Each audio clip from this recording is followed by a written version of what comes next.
और फिर उसके अंदर एक अजीबोगरीब सा साफी खड़े होता है कि जनाब बोरिया मकबूल जान और इमरान रियाज जो हैं ये रेटिंग के लिए करते हैं, लानत है उन गुफ्तगू के ऊपर। कहते हैं इन्होंने अपने लिए रेटिंग के लिए, सच बोलने को तुम लोग रेटिंग कहते हो।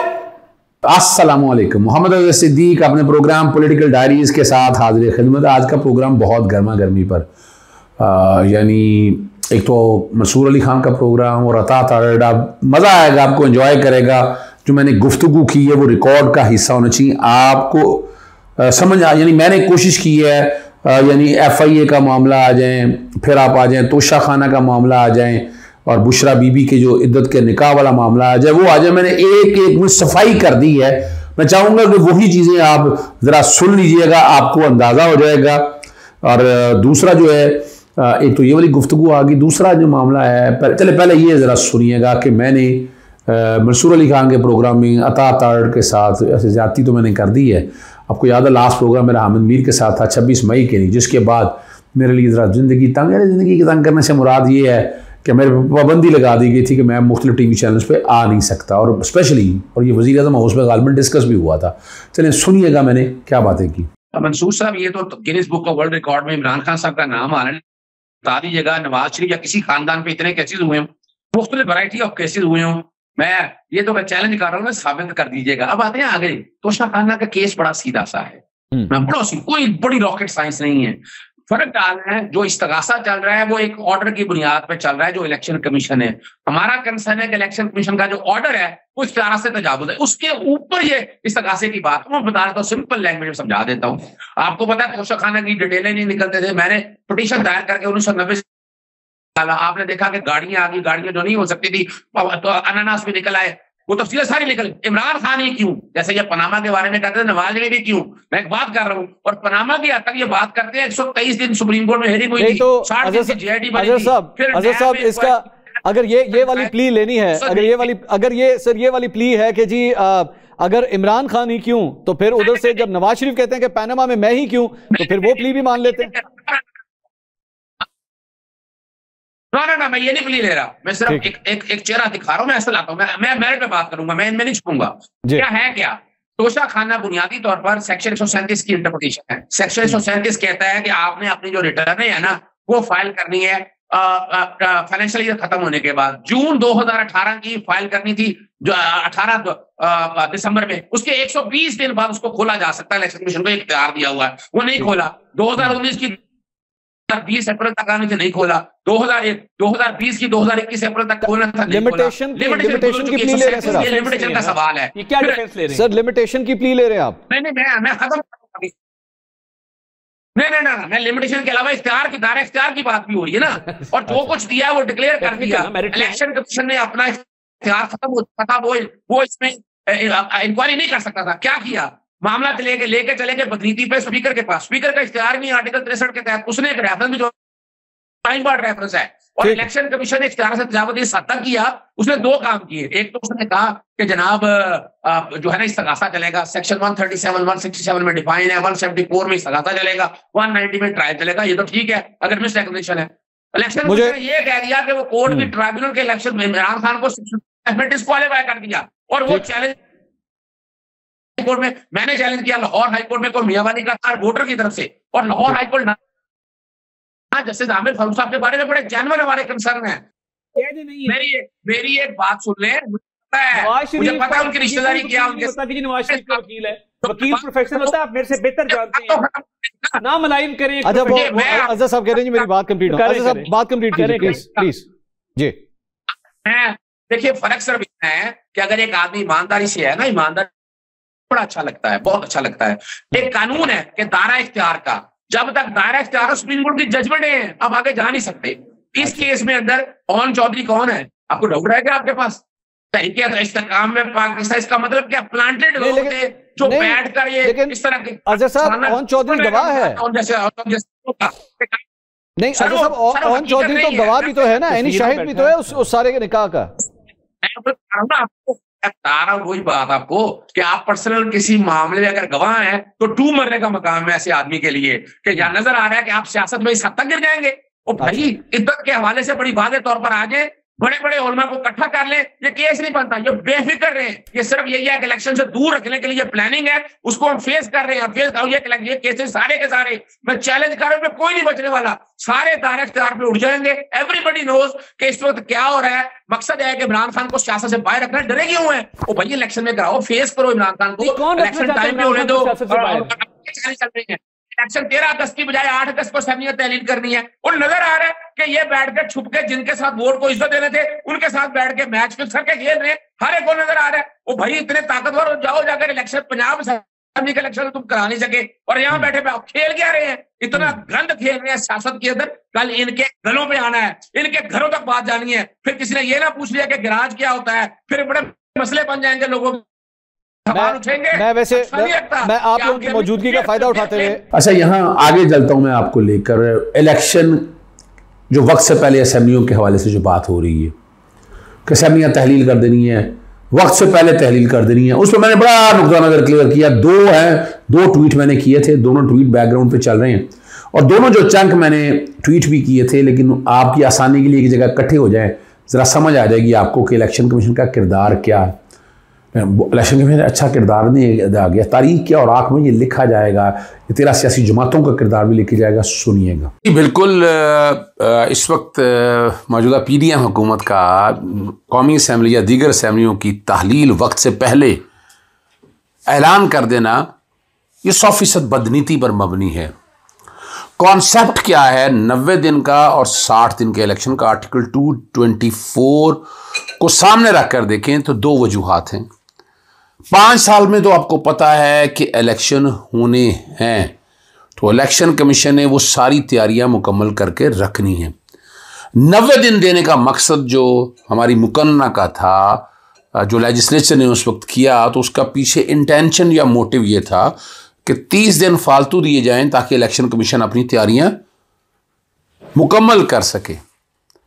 और बहुत पहले कर देते, आपको किसने रोका था? तो सिर्फ 5 दिन यानी 8 अगस्त को असेंबलियां कबल वक्त तहलील करने का अमल जो है वो ना सिर्फ बदनीति है, बल्कि वजीर आज़म के खिलाफ आइन तोड़ने के हवाले से, जो उन्होंने हलफ तोड़ेंगे इस हवाले से कार्रवाई भी हो सकती है। इस बारे में आइनी पटिशन तैयार के मराहल में शामिल है और बहुत जल्द सरप्राइज़ भी दूंगा मैं आपको। और वज़ीर आज़म तैयार रहें एक बड़ी जंग के लिए या 13 सियासी जमातों के लिए, अगर असेंबलियाँ वक्त से पहले तहलील की गई और वक्त पे तहलील करें। 13 अगस्त को 60 दिन के अंदर इलेक्शन का ऐलान हो और इलेक्शन अपने मुकर्रर वक्त पे हो सके। वो जादू नहीं चल सकेगा जो आपने सूबाई असेंबलियों के वक्त पे चला लिया, जो निगरान हुकूमतें बनाकर आप अपने मकासद पूरा करते रहे। अब मुश्किल हो जाएगा, क्योंकि आइन इस बात की इजाज़त नहीं देता। इलेक्शन कमीशन जो है अपना आइनी किरदार अदा करने में बुरी तरह नाकाम हो चुका है। सूबाई असेंबलियों के इलेक्शन आपने देखा वक्त पर नहीं कराए, और बदनीति का एलिमेंट बड़ा वाज़ेह तौर पर शामिल था। इलेक्शन कमीशन पीछे छुपता रहा है। तो अब तो मौका एक आ गया, यहाँ बड़ा मुश्किल हो जाएगा। जो मौजूदा हुकूमत ने तय किया है कि असेंबलियाँ जो हैं 13 की बजाय 5 दिन पहले 8 अगस्त को तहलील की जाए, तो बदनीति और क्या रह गई है। अच्छा, वज़ीर आज़म के कहने ना कहने से कोई फ़र्क नहीं पड़ता, असेंबलियाँ तहलील भी कर दे, असल किरदार है इलेक्शन कमीशन का। इलेक्शन कमीशन ने 90 दिन के अंदर अंदर इलेक्शन कराने, अगर असेंबलियाँ वक्त से पहले तहलील हो जाए। और उसकी वजह लॉजिक मैंने आपको पहले भी बता दी है कि 60 दिन का मतलब यह है कि इलेक्शन कमीशन की सारियाँ तैयारियाँ पूरा 5 साल चलती रहती हैं, तो बड़ी आसानी से इलेक्शन का इनकाद हो सकता है। 90 दिन इसलिए दिए हुए हैं कि अगर वक्त से पहले असेंबलियाँ तहलील हो जाएं तो इलेक्शन कमीशन इलेक्शन का इनकाद मुमकिन बना सके। यहाँ तो नज़र आ गया इलेक्शन कमीशन को, इसीलिए वक्त से पहले मरासला लिख रहा हूँ उनको, और मैं अदालतों में भी जाऊँगा कि आप अगर ये 90 दिन से पहले भी असेंबलियाँ तहलील करते हैं, आप तो 60 दिनों के अंदर अंदर इलेक्शन कराने के पाबंद हैं। इनका छोड़ दें आप गले में जिम्मेदारी, आईनी जिम्मेदारी, डेट दें, नॉमिनेशन पेपर और बाकी जितने भी इलेक्शन के जो प्रोसेस हैं, अपना रिटर्निंग ऑफिसर की ट्रेनिंग है अपना, और वोटर लिस्टों का एक पूरा मैकेनिज्म है, वो तो मुकम्मल करना है, वो आप मुकम्मल किए रखिएगा। और अगर ये पहले भी तहलील करते हैं तो 60 दिनों के अंदर अंदर इसके लिए आइनी दरख्वास्त मैंने तकरीबन तैयार कर ली है। मरासला मैं पहले ये साल कर रहा हूँ, मुश्तरी और शार बात इलेक्शन कमीशन को, और इलेक्शन कमीशन ने ऐसा ना किया तो सुप्रीम जुडिशल काउंसिल में इलेक्शन कमीशन के खिलाफ राब्ता। जी, आपने बड़ी क्लैरिटी के साथ चीज़ें सुन ली और प्रोग्राम के आखिरी हिस्से में औरिया मकबूल जान के सब पुलिस ने गिरफ्तार कर लिया। जब मैं उनसे मिलने के लिए घर गया, खुदा मैं बहुत परेशान हुआ कि एक सीजनड आदमी के साथ, एक नेक आदमी के साथ जो जुल्म हुआ, ये पाकिस्तानी तारीख़ के झरोखे में, तारीख़ में लिखा जाना है। क्या कर लेंगे, कब तक करते रहेंगे। इमरान रियाज के हवाले से आपको पता है, हर एक को पता है कि कहाँ है, और उसके बावजूद पता नहीं है। आप क्या कहेंगे इस हवाले से। मैंने ट्वीट किया, पहले वो ज़रा देख लीजिएगा, जिसमें मैंने कहा, और मैंने बाकायदा सबूत दिए थे, आपको याद है, कोर्ट के अंदर मैंने बताया था कि ये हैं इमरान रियाज को उठाने वाले, फिर जेल के बाद, और हर एक को पता है। और वहाँ कह रहा है कि इस राना सलाम पता कोई नहीं है। ज़रा कभी कुरान मजीद पे आकर कह दो, चले कसम खा के कह दो, IG से पंजाब से पूछ लो। मैंने यही ट्वीट में कहा था कि ज़रा पूछ लें IG के साथ, आपको समझ आ जाएगी कि क्या हालात हैं। चलते हैं आखिर में। औरिया मकबूल जान ने जब ये प्रोग्राम था और नो एंड नेवर मूवमेंट में डॉक्टर नसर ने जो सेमिनार किया सिविल सोसाइटी और जर्नलिस्ट के साथ, औरिया मकबूल जान की स्पीच मैं चाहूँगा, बहुत कमाल की स्पीच की है। अब मैं या आप इतफाक़ करें ना करें, लेकिन बहुत ज़बरदस्त बातें की, सुनिएगा। कि ये इसमें मुझे कोई बड़ा चैलेंज नजर नहीं आ रहा। सारे ये शायद समा टीवी है, वो भी पता नहीं जुर्रत करे कि ना करे। ये क्यों, क्या क्या क्या हो गया इनको। उसकी वजह यह है कि पाकिस्तान की सहाफत मोहम्मद अली जौहर था, पाकिस्तान की सहाफत जफर अली खान था, पाकिस्तान की सहाफत शोरश कश्मीरी था, उसका कोई पंजाब ग्रुप ऑफ कॉलेजेस नहीं था,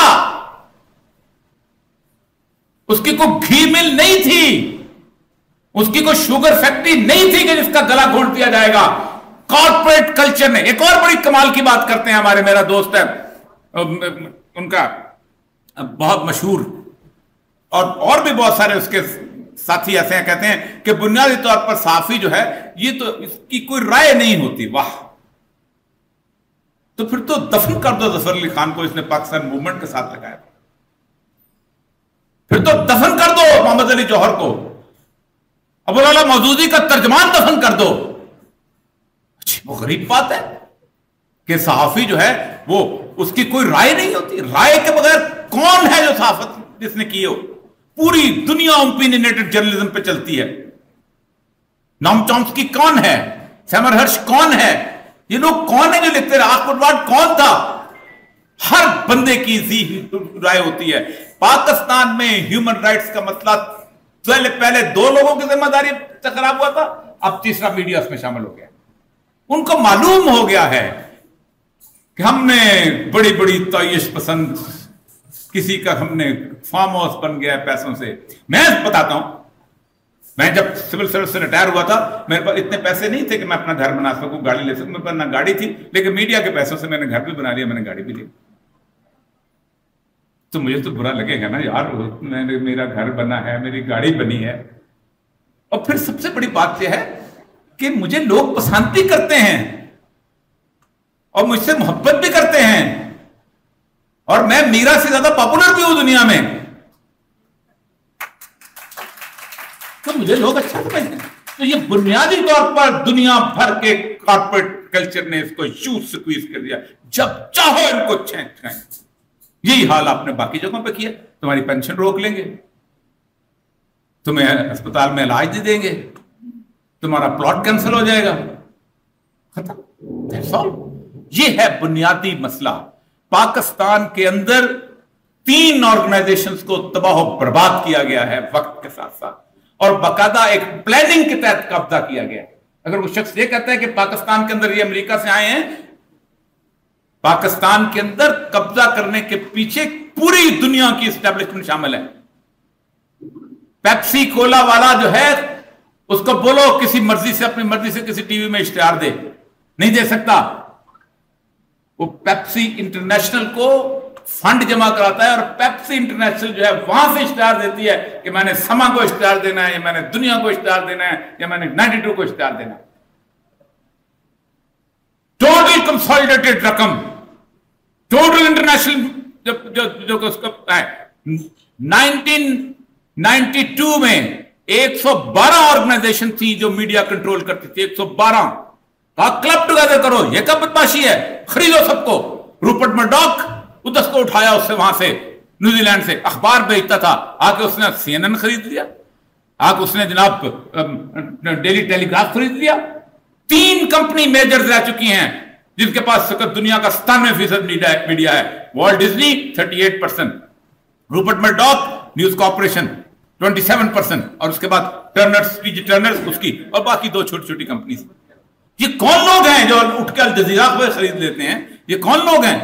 ये मेरे जैसा बंदा जिसको आम आदमी था, जो बेचारा मोटरसाइकिल पे चलता था, अचानक वो टीवी के एंकर बनता है, उसको ब्रांडेड कमीज शलवार पहननी है, ब्रांडेड सूट पहनता है, वो शानदार किस्म की बर्बरी की परफ्यूम लगाता है, फिर 2-3 उसकी गर्लफ्रेंड भी हो जाती हैं, और वो उसके बाद समझता है कि यार मैं कितनी अच्छी जिंदगी गुजार रहा हूं, क्योंकि जाहिर बात है वो आइकॉन है। और फिर उसके अंदर एक अजीब और गरीब सा साफी खड़े होता है कि जनाब औरिया मकबूल जान और इमरान रियाज जो हैं ये रेटिंग के लिए करते हैं, लानत है उन गुफ्तगू के ऊपर। कहते हैं इन्होंने अपने लिए रेटिंग के लिए, सच बोलने को तुम लोग रेटिंग कहते हो?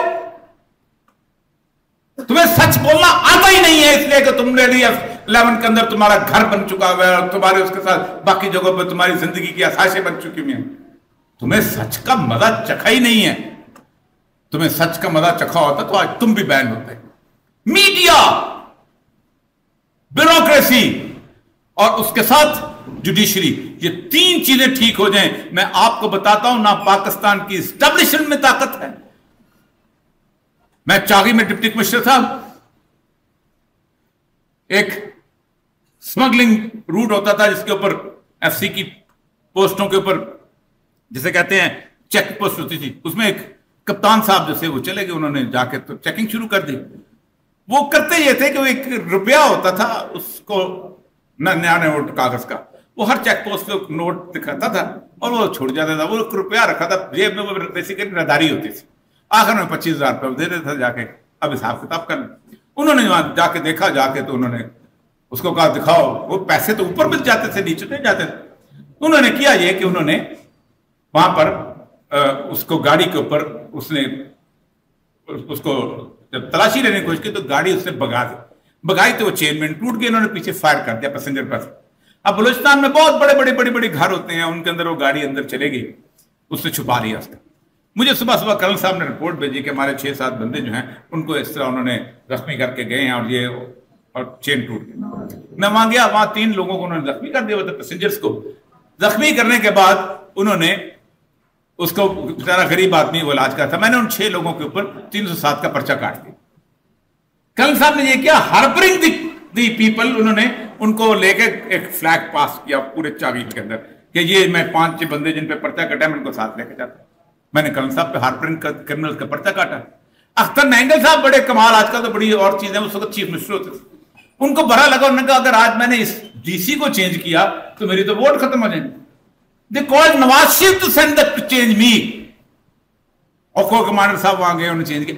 नहीं कर सकते अगर आप खड़े हो जाएं पाकिस्तान में सिर्फ 3 लोग, और 3 लोगों को सपोर्ट किसने करना है? आपने।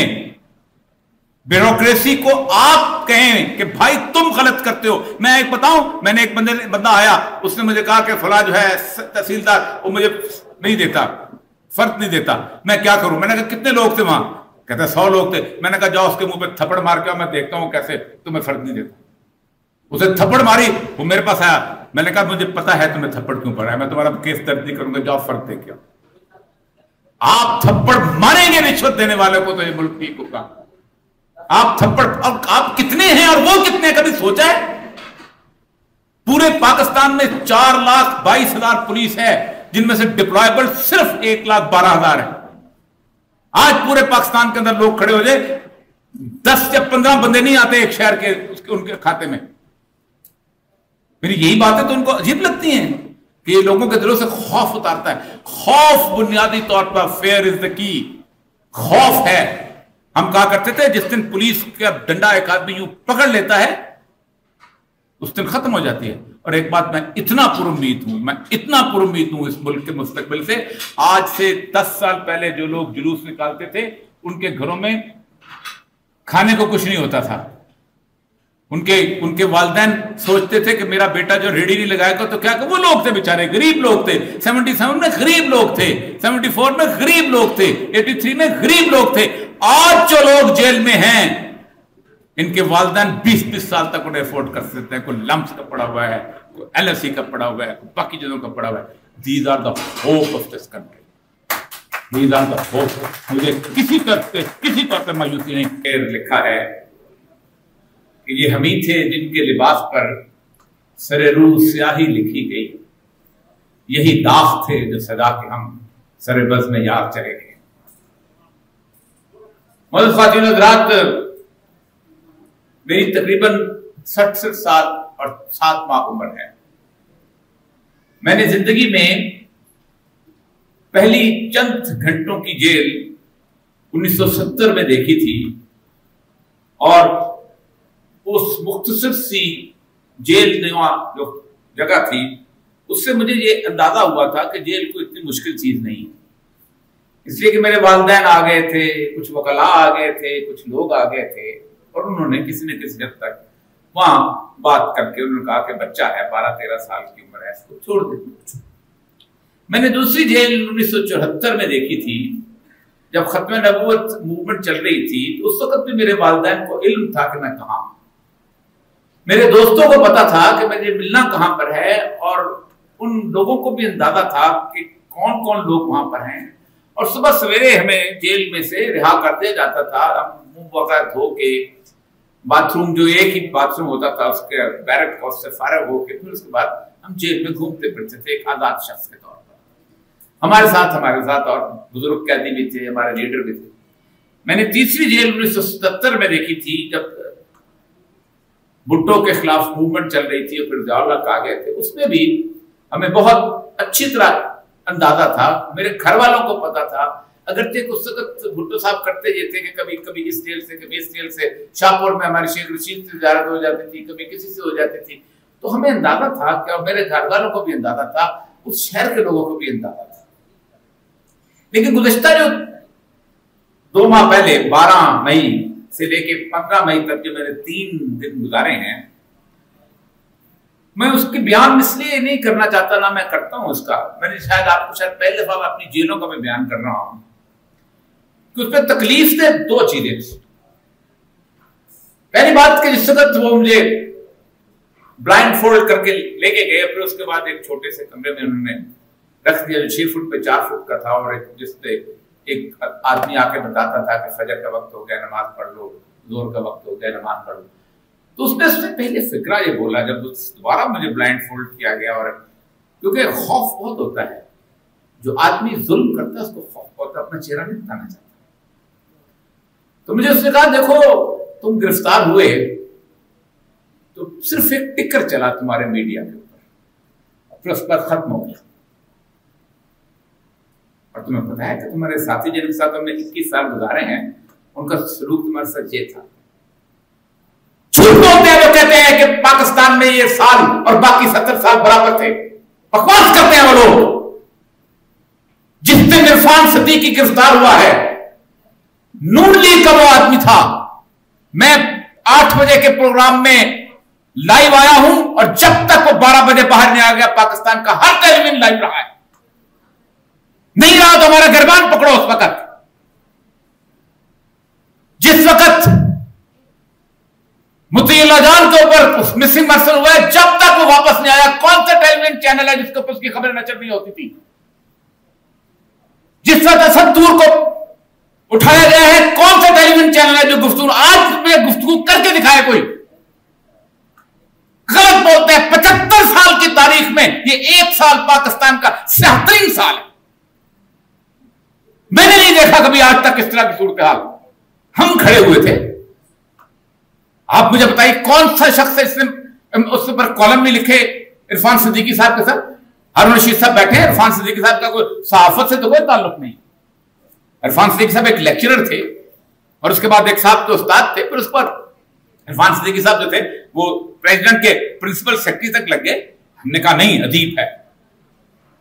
हामिद मीर साहब पर जब फायरिंग हुई थी, कौन नहीं बोला इस पाकिस्तान के टेलीविजन चैनल पर, और किसने नहीं लिखा? कौन नहीं बोलता था? बार बोल के दिखाएं। मुझे जब उन्होंने कहा तो मैंने गालिब का शेर पढ़ा था। मैंने कहा कि कफस में मुझसे रूदादे चमन कहते न डर हमदम, गिरी थी जिस पे कल बिजली वो मेरा आशियां क्यों हुआ है ये ऐसा हमारे साथ? इसलिए कि जब सहाफी 400 रुपए तनख्वाह लेता था तो उसको छोड़ना बहुत अच्छा लगता था। जब वो सहाफी 300 रुपए, मैं जब 100 रुपए पे कॉलम लिखता था, जब 1000 रुपए पे कॉलम लिखता था, तो शकील रहमान हैरान थे कि तुम सिविल सर्विस की डीएमजी की नौकरी दाव पे लगा के 1000 पे कॉलम। तो मुझे पता था कि मेरी कॉस्ट ऑफ डिफेक्शन क्या है, मैं क्या गवा दूंगा। कॉर्पोरेट कल्चर करता क्या है सहाफत के साथ? तुम्हें 25 लाख रुपए तनख्वाह देते हैं, तुम्हें 20 लाख रुपए तनख्वाह देते हैं, तुम्हें 60 लाख रुपए तनख्वाह देते हैं, और जिस वक्त सच बोलने का वक्त आता है तो दिल यूं बैठ जाता है। कौन छोड़ेगा, कौन छोड़ेगा ये एम्पायर? मैं जब बाहर आया हूं, मैं वाहिद बंदा हूं कि जिसको कोई टीवी चैनल का एंकर पर्सन नहीं बुला सकता और ना उसका कॉलम अखबार छाप सकता। अली मुमताज ने मुझे ईद के शो पे बुलाया, ईद के शो पे, शो ऑन एयर था, रोक दिया गया, बंद करो इसको। ऐसा मुशर्रफ के दौर में हुआ था मेरे शो के ऊपर कि जब मैंने इत्तेजाज आसन साहब और जनरल नसीर को बुलाया था, और मुशर्रफ साहब को, बड़ा मजेदार वाकया है, मुशर्रफ साहब की किताब आई तो मुशर्रफ साहब ने एक फिक्रा लिखा हुआ है उसके अंदर कि मेरे बाप ने कहा कि तुम्हारा भाई जो जावेद मुशर्रफ है ये पढ़ता लिखता है, तुम जरा जाहिल किस्म के आवारागर्द आदमी हो, तुम्हारे भाई को मैं सिविल सर्विस में भेजूंगा और तुम्हें फौज में भर्ती करा दूंगा। तो मैंने जनरल नसीर से पूछा कि फौज में ऐसे लोग आते हैं? तो वो प्रोग्राम ऑन एयर रोक दिया गया था। अल्लाह बख्शिश जब्बार साहब होते थे। मैंने उन्हें कहा आपने क्यों रोका? कहने लगे भाई बढ़िया साहब, मैं वेस्पा स्कूटर पे जाता था और मेरे पास वीडियो कैसेट होती थी, वो सप्लाई करता था क्योंकि हम फिल्म बनाते थे, वो ड्रामे बनाते थे। आप चाहते हैं मैं वापस वेस्पा स्कूटर पे आ जाऊं? ये वापस वेस्पा स्कूटर पे आने की सूरत हाल है। हम नहीं आना चाहते। दूसरी दफा मेरा प्रोग्राम अली हैदर ने मुझे बुलाया स्वीडन में कुरान जलाने के ऊपर, और जो उसके टीवी के साथ की गई है, सोच सकते हैं क्यों? मैं बदसूरत इंसान हूं, मेरा चेहरा अच्छा नहीं लगता? नहीं, मुझसे नाराजगियां बहुत हैं, मैं उसका जिक्र नहीं करना चाहता आज, सिर्फ इसलिए कि मुझे ये कंपैरिजन बड़ा बुरा लग रहा है। गुज़श्ता 3 माह से 6 माह से ये सुनते सुनते आंखें तक गई है। इमरान खान के जमाने में भी यही होता था, उस समय नवाज शरीफ के जमाने में भी यही होता था, फलां के जमाने। और भाई जब तुम आज जिंदा हो तो आज क्यों नहीं बोलते हो? आबले पड़ गए जबान में, आज क्यों नहीं बोलते हो? मैं आज जिंदा हूं। ये है सच। सच वक्त का सच होता है। मातम तो सब करते हैं, कूफे वाले भी आज मातम करते हैं सैयदना इमाम हुसैन के बगैर, लेकिन जब कूफा खामोश था तो इमाम ज़ैनुल आबिदीन ने कहा था कूफे वालों हमें यजीद से इतना दुख नहीं पहुंचा जितना तुमसे दुख पहुंचा है, तुम्हारी खामोशी से दुख पहुंचा है। एक हदीस जो हमारे उलमा इकराम नहीं सुनाते, कांप जाता हूं मैं उस हदीस के बारे में। अल्लाह कहते हैं कि मैंने जिब्रील अलैहिस्सलाम को भेजा कि जाओ फला फला बस्तियों पर अज़ाब नाज़िल कर दो। जिब्रील वापस चले गए, कहा अल्लाह मैंने एक आदमी को देखा है लम यासक तुरफत आइन, जिसने आंख झपकने जितना गुनाह नहीं किया। इससे ज्यादा चिल्ले हो सकते हैं? इससे ज्यादा इबादत हो सकती है? इससे ज्यादा अल्लाह की जिक्र हो सकता है कि एक शख्स आंख झपकने जितना गुनाह न किए? अल्लाह ने जिब्रील को हुक्म दिया इस शख्स की हालत यह है, ये वो बदबख्त है कि जब मेरा जिक्र करता था लेकिन मेरे नाम की गैरत पर इसके चेहरे का रंग नहीं बदलता था। इसको फेंको जमीन के नीचे और पूरी बस्ती इसके ऊपर लौट। 9 लोग थे हजरत सालेह अलैहिस्सलाम के यहां, 9 का लफ्ज कुरान में आया है। 9 लोग जो अल्लाह कहता है कि जो काम लोगों को करने नहीं देते थे, जो फसाद फैलाते थे और लोगों को उसके ऊपर रोकते थे कि तुम हमारे खिलाफ मत आओ, और लोगों की खामोशी थी, बस्ती पूरी उजाड़ दी गई।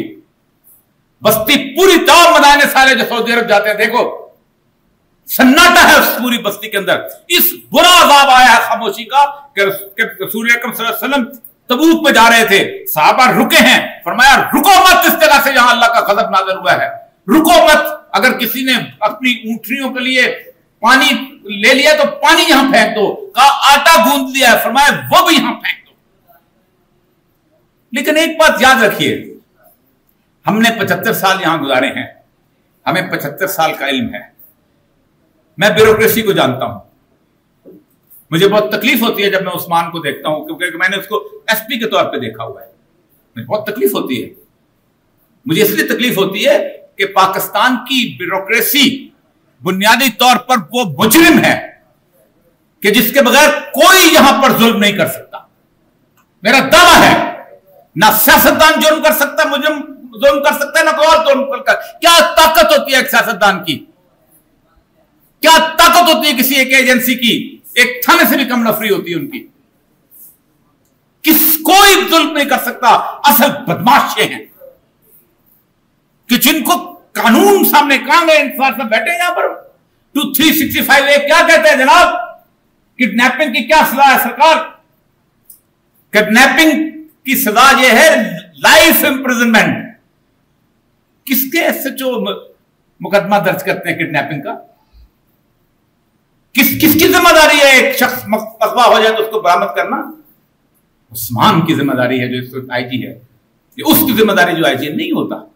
तो पाकिस्तान की ब्यूरोक्रेसी और दूसरी पाकिस्तान की जुडिशरी, ये दो पिलर्स अगर मजबूत हो जाएं, मैं एक बात बताऊं, 32 साल मैंने सिविल सर्विस की नौकरी की है। 32 साल की नौकरी में एक बात याद रखिए, मैंने कोई शेर का बच्चा सियासतदान नहीं देखा कि एक ब्यूरोक्रेट उसके ऊपर लिख दे कि ये बात गलत है, उसके फैसले के खिलाफ फैसला कर सके। शहबाज शरीफ साहब को ये अलॉट करना चाहते थे फातिमा जनाब पार्क के साथ बिल्डिंग, मजीद निजामी साहब को, हमारे साफी भाई हैं, बुजुर्ग थे। मैंने फाइल लिखी है, उसके ऊपर लिखा है कि ये पहली अलॉटमेंट भी गलत है। आप सोचें, बड़े शाहसवार है ना। उसके बाद मुझे ओएसडी कर दिया गया, मैं ख्वारजार होता रहा। उसके बाद जब वजीर आला गुजरे हैं तो वो फाइल अपने दराज से निकाल के कहा मैंने इस पर दस्तखत नहीं किया, इसको वापस ले जाओ। आज का प्रोग्राम ज्यादा लंबा हो गया है, लेकिन कोशिश मैंने की है कि आप तक सारी की सारी चीजें बता दूं। अब मैं इजाजत चाहता हूं। अस्सलाम वालेकुम, अल्लाह हाफिज। पाकिस्तान जिंदाबाद।